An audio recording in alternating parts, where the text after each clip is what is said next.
got up this morning. The sun was beautiful sunrise this morning. The birds were chirping. It was about a brisk 39 degrees. So I got out and did some road work, got some cardio in this morning. So I walked about 4 miles and now I'm here. So it's so far it's a pretty good day. I can't complain. Definitely, and that just tells me that you're really active. You think about your health, and you think about what you're planning to do with your day. It's very, very inspiring. Well, thank you. Yeah. I'm trying to get back on that horse. I think last year everybody kind of slipped. I certainly was not as active as I would have liked to have been. But now I'm back at it, and I'm feeling good. I just think being able to walk, or just being outside in general, helps you clear your mind. And I think if you get up early, kind of when the rest of the world's still sleeping, it's a great way to just kind of collect your thoughts and be grateful. Most importantly, to be grateful and help get started on the day. Oh yeah, most definitely. That's a really, really good way to put it. You're a founder, you're a CEO, you have a business running, you're a seasoned entrepreneur, you have a passion, for serving, and there's so much people can learn from you today because you have this ambition that some people have to literally wake themselves up to do it. So tell more people about what you do and why you do this business. Well, so I started, I got a couple of businesses. I founded Heroes Media Group a couple of years ago, about 5, we're going into our 6th year. And prior to that, I had another business. It was pretty successful for the 3.5 years. Didn't work out, so then we moved I shut that company down, moved on with what is now known as Heroes Media Group. I got into podcasting as a hobby, and it was kind of like complete accident. And then people started asking me like, hey, I want to do it. So I just started helping people start their podcast. And then I saw a business behind it. So then I created the business. I started doing editing, and then we started transcription. And now we do audiobooks. We help authors publish their books. And then, so we've been doing that, and that's been a lot of fun. We cover a lot of pre-COVID. We were covering a lot of sporting events. We'd go to the Super Bowl or the Final Four and we got to do a lot of cool stuff. More importantly, we got to help people get to where they wanted to go and kind of achieve their dreams. And for me, that was a big push. I feel like that's my purpose in life. And then last year I started a beverage company. Oh. I've had a coffee line for several years. I just never pushed it because selfishly I drink a lot of coffee. So it was I thought it was cool, and there was an opportunity that presented itself. So I went along and started the beverage company, and we have 5 different coffee blends, and then we are coming up with a spirit line here. Shortly, we'll have a gin and a bourbon coming out later this year. Wow. What's the name of the coffee line? The coffee line is it's tied into, it's just HMG coffee.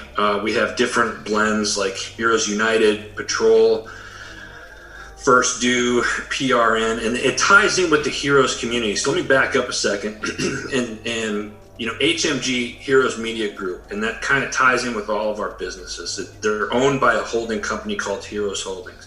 And the focus, we define heroes. I mean, heroes can be really anybody. It could be your neighbor. It could be, whatever you think. But we define heroes as military veterans, educators, teachers, law enforcement, firefighters, the first responders, the medical personnel. Basically, people that are out there, they're providing service to make the community a better place. Yeah. And watch, kind of like the angels, if you will, of the community, right?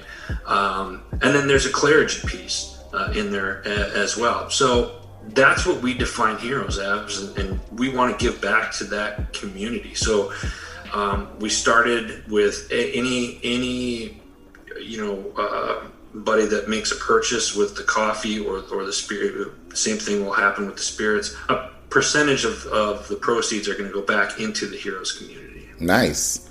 I like that. So you really think about building a community just outside the podcast by creating a tribe that really, really resonates with what you talk about. And also coffee is also like a way of building conversation in some way. Oh, yeah. I mean, and we're going to have a tea line out here pretty soon in the next couple of months, but it's the businesses all kind of, it's almost like they kind of blend together. You can do podcasts and drink tea or coffee, right? And talk about tea or coffee or talk about whatever. And that's the beauty of it. It started off as me just starting a business and starting a podcast network. And then it's grown into just so many other things over the last 5 years. And I'm in my early 40s, and I was kind of a late bloomer when I realized what I wanted to do when I grew up, so yeah. It was more recent that I realized that whatever it is that I'm doing, I have to give back in some form or fashion. My purpose in life, I feel, is that I want to help people get to where they want to go. And that's so, a lot of people are like, well, that's pretty broad. And you're right, it is. But that can mean make a connection, with somebody, networking two people together and they flourish with business, or helping somebody, with a flat tire on the side of the road, or just putting a smile on somebody's face, or more importantly, just listening to somebody that needs an ear, So that's really kind of my whole drive and purpose in life. Is I get up in the morning and it's like, how many people can I make smile today? How many people can I help? And let's go from there and change the world for the better place. I like that. You really came out with a certified way of creating value by, offering your time, which is very valuable, and giving someone that doesn't know what to do with their time a pathway to create that destiny or that calling that they could call a purpose, Right. Yeah. I think the world that we live in today, very fast paced, most people would agree. We got cell phones, like you and I right now, like we're interacting, and we're in different geographical locations. But that's the beauty of it. Technology is great in that aspect of it. But, too much of a good thing can be a bad thing too. Yeah. Right? Mm-hmm. So it's like you got to learn to kind of step away. Like this is my home office right now. When I leave this office, I shut the door so I don't get tempted, because when I'm in this room and sit down and I'm working, and when I take time to step away and exercise or just do something to clear my mind, you have to make time, for yourself. And I've always had a problem with self-care because I was so busy wanting to help other people. Well, here's the thing. You can't help others and you can't complete your mission until you take care of yourself as well. So Exactly. And speaking about, creating this business and creating the vibes, you had to go through a lot of rigorous processes, to get to where you are. So, you've talked about your coffee line, you've talked about, the liquor line, and there's so much in between that, because I can already see community growing from that aspect, just from what you've just said. But also, you've also mentioned that there's also a military aspect. So what was your time like in the military? What was it like? Do you remember? Oh yeah. It seems like a lifetime ago though already. No, I did 9 years in the Army National Guard. I did a deployment in 2003 to Iraq. My time in the military was, I needed it. I was 20 when I joined, and I really didn't have a sense of direction of what I wanted to do. I knew I wanted to own a business someday and work for myself, but I kind of wanted to do all the cool stuff, like, that most people don't get the opportunity to do. So I looked at the National Guard. You kind of get the best of both worlds. That was my thought process at the time. Pretty good experience. I met a lot of people, people that I served with and whatnot that I'm still friends with. You build a brother and a sisterhood, and you meet people, and some of those people I'm closer to than I am with some of my own family members. Wow. And that's just, I think that's kind of a cool thing. It's just, there's that connection there, and I've got to meet people from all different walks of life, and it was a good experience. It definitely helped me. It gave me self-confidence. It gave me some leadership skills, and it definitely molded me to help me get to where I'm at today. That's amazing. I love the story because now you're able to connect with people and show that anything you put your mind to will really happen for you if you're fully 100% active in it. Yeah. It gives you that discipline, self-discipline, where it's very easy to fall away from that. And if you go back to, for us, like if you go back to your training, like, you get up in the morning and you do physical training or PT, what they call it. So if you get up in the morning at a certain time and you start creating certain habits, it makes things a little bit easier. And some habits you have to break, and others you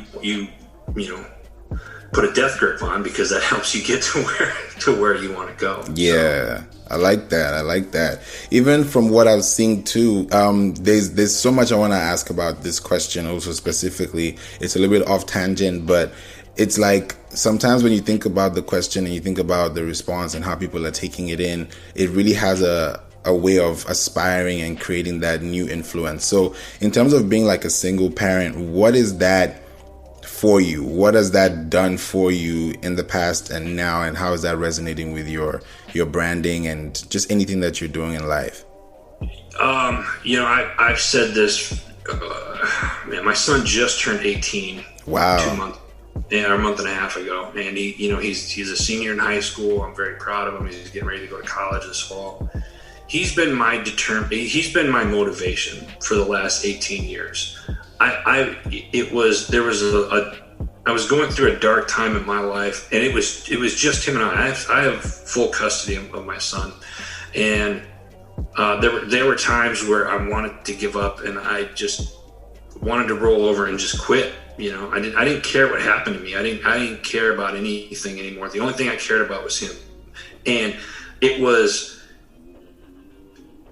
knowing that I had to take care of him what kept me going. Like I didn't have the option to fail. I failed a lot, don't get me wrong, but it was, you pick up, and he was the motivation that kept me going. He is the motivation that keeps me going, because I want to be able to set that example for him. I knew he was looking at me to be an example, and if he would say something or do something that wasn't right, it was a reflection of something that I said or something that I did earlier, right?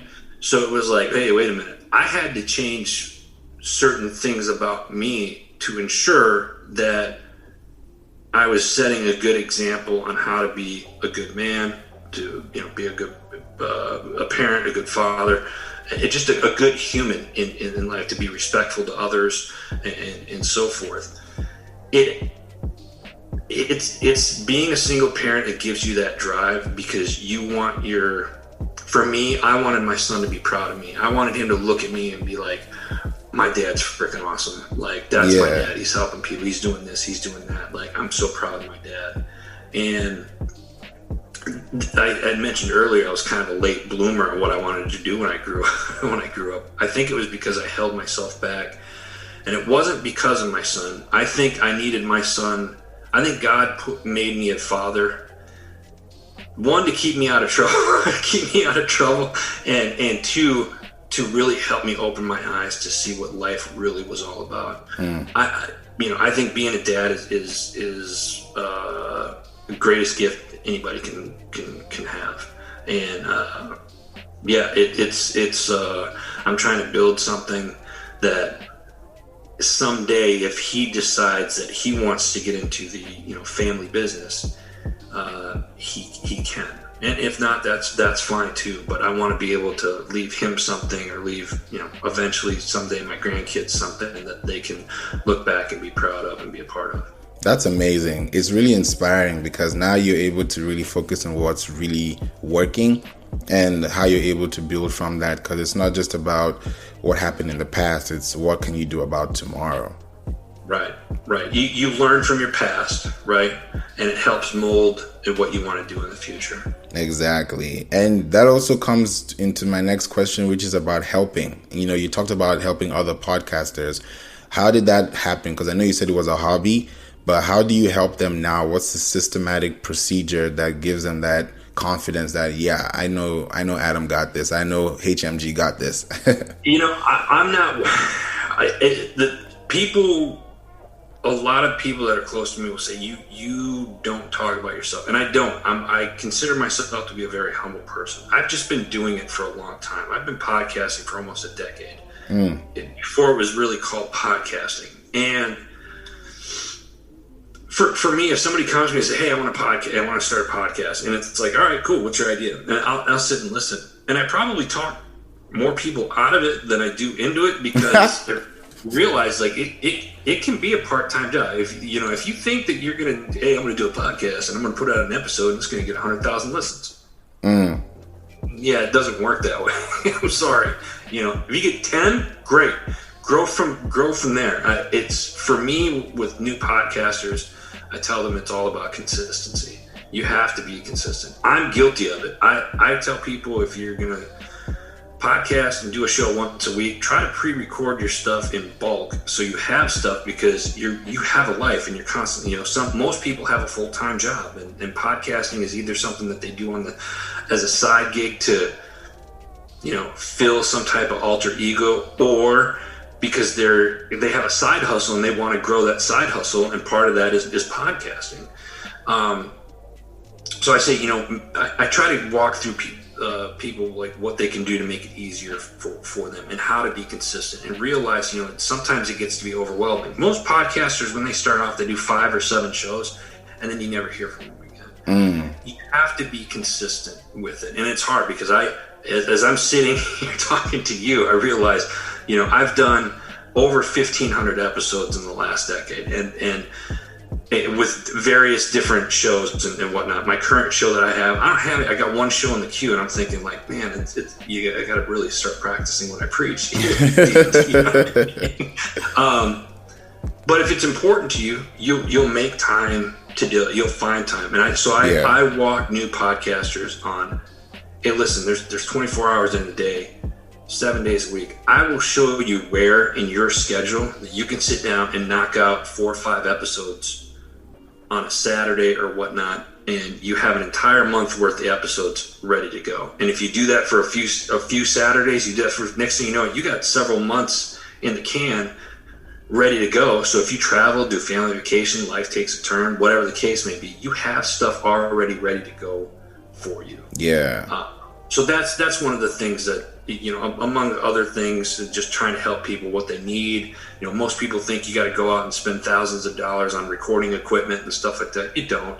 You're just starting off. Build up into it. So I walk people kind of through the process of getting started and how to get started. That's very cost effective for them. Nice. What about authors? Because I know not everybody that has a book wants to have an audiobook, and not everyone that has a podcast wants to have an audiobook. It's like a weird thing. So how do they fall in? So, it's funny. So authors, we offer editing services. So if you send me a manuscript, we can, we'll do, but there's different types of edits that we go through. We also have a graphics person that does book covers and stuff like that. So we can and then we format everything. So we'll go through, do the edits, format it, do the artwork for you, and then send it back. And then we kind of help you self-publish that if that's something that you're interested in. Nice. The audiobooks I put out there for those, because it's like, audio is such a big business. I think in 2019, don't quote me on the number, but it was somewhere around to like 2.9 billion or 2.1 billion dollars in revenue in the audio industry. Audiobooks is kind of the new thing, and it's not even the tip of the iceberg right now. And people that want to get into it, now is a really good time to get going. I'm the type of person, I grew up with a learning disability. I have a hard time kind of reading and comprehending stuff. And I'm constantly on the go. I'm either in my car, on a plane, or I'm out for a walk exercising. I have to listen to it. I can't sit down and just read a hardcover book. Right. I just don't have time to do it. Even if I try to make time, I don't really comprehend what I'm reading. Listening has been a godsend for me. I've listened to more books in the last 18 months than I've probably have read my entire life. And it's a kind of like very eye-opening for me. So for us, since we already have an editing service for podcasters and stuff, it was an easy transition to help people create their audiobook and get them ready for that. We have actors, we have talent that can read the books, or I like working with the authors directly and having the authors read their own work, because they know the tones, they know you get the feeling of what the author is saying and reading. And for me, and this is my own personal opinion, I think it's more powerful coming from the author itself. Yeah, because the author is coming from experience, and that listening part of it actually adds the spice to the book. Right. Because now you actually want to know what happened.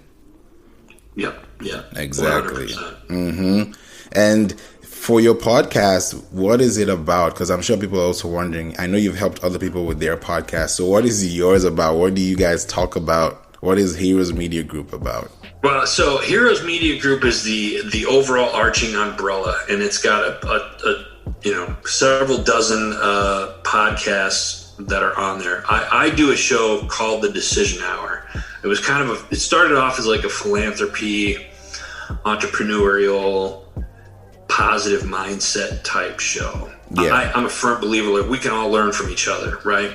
So the question that I ask everybody on the show is, name a time in your life where your feet were on the line and you had to make that decision. What was that decision, and what was the time? What was the atmosphere like for you at that time? And I've been fortunate enough to enter, A-list celebrities, producers, athletes, all the way to veterans, military, first responders, and business owners, and just the average run-of-the-Joe, like neighbors that just have good conversation. It's really for anybody, because I'm a firm believer that we can learn from everybody, and that's the beauty of it. We may not. I don't know, maybe this is just me being cliche-ish, but I'm such a firm believer that it doesn't matter anybody's political views or what their beliefs are. I'm kind of like, I don't care, because I just don't care about that stuff. I just feel like I want to get along with everybody, and the world would be a better place. Right? Yeah. I get there's probably some negativity in there. Yeah, sure, whatever. But I think we can learn from everybody. And if we kept an open mind more, I think the world would be a better place. So that's ultimately kind of what the Decision Hour is all about. Nice. Okay. Have you thought about Clubhouse? Yeah, so the network, the umbrella has a profile on Clubhouse, and I'm on there. I'm not on my own personal profile, although I'll be setting that up this weekend, because now you are the fifth person in the last 2 weeks that has brought up Clubhouse. I'm getting the message that I need to have a personal a profile on there as well. Oh yeah, definitely. But I'm seeing. I've been in a couple of the rooms, and it's a very interesting platform, and how things go. And I haven't played around with it enough to where I'm kind of hosting a room or anything myself yet. But I've sat in a couple of rooms, and it's a pretty interesting platform. It's amazing. I was there till about 2 a.m., 3 a.m. this morning. And and I was in two particular rooms that really did a lot of good, because sometimes you never know what you're going to fall into. That's the best thing about it. It's like randomly going into a podcast session that you didn't know existed. So it's really, really good and interactive. And now I've been able to even create my own group, my own club, which is called Pinterest and SEO Marketing.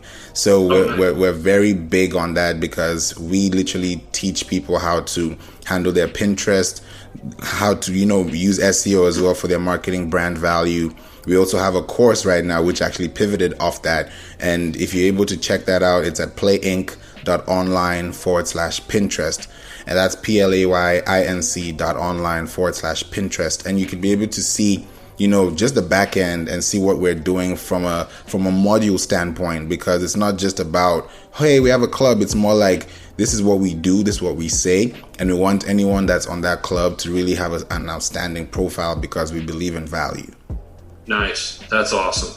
Yeah. That is awesome. I'm going to check that out. I'm going to definitely check that out. Thank you. Really appreciate that. Thank you. Yeah. So for being here, you have been really, really amazing. I think somebody definitely is going to reach out to you or just say, hey, I'm just going to start a podcast. Let me figure out what, they did, because it's not about what we're doing now. Someone may listen to this next year, tomorrow, and be like, okay, yeah, I think I need to start a podcast. I've been told I have a good voice, yada, yada, yada. So you can think about all those things, and it will just make a lot more sense to be in the now and know exactly how you're able to build trust along the way. Right.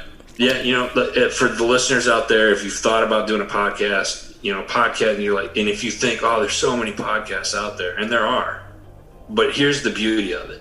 Podcasting, it hasn't even hit the tip of the iceberg yet. We're still 4 or 5 years ahead of its time, in my opinion.